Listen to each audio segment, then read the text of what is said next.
Chandrababu Banakacherla project కడుతుంటే, Srisailam, Nagarjunasagar ఖాళీ అవుతుంటే తెలంగాణ ప్రజలు ఎందుకు మౌనంగా ఉన్నారు?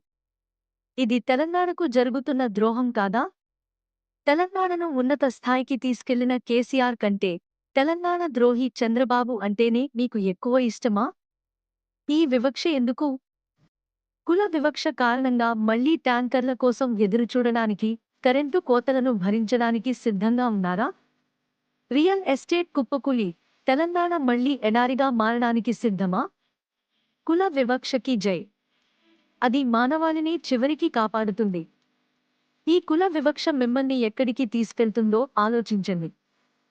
తెలంగాణ ప్రజలు బాధపడాలని, వాళ్ళ కాళ్ల కిందే ఉండాలని, ఎదగకూడదని ఎప్పుడూ కోరుకున్న ఈనాడు, ఆంధ్రజ్యోతి వంటి ఆంధ్ర దుష్ట మీడియాను చదవడం కొనసాగించండి.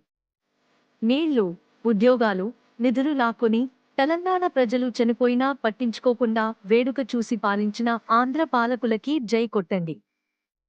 ఆంధ్ర పాలకుల, మీడియా దురుద్దేశాలను తెలంగాణ ప్రజలు ఎప్పుడు గుర్తిస్తారు? మీ భవిష్యత్తును మీరే నాశనం చేసుకుంటున్నారు. మీరు ఎప్పటికైనా కళ్ళు తెరవాలని కోరుకుంటూ, మరో తెలంగాణ ఉద్యమం రావాలని కోరుకుంటూ, జై తెలంగాణ.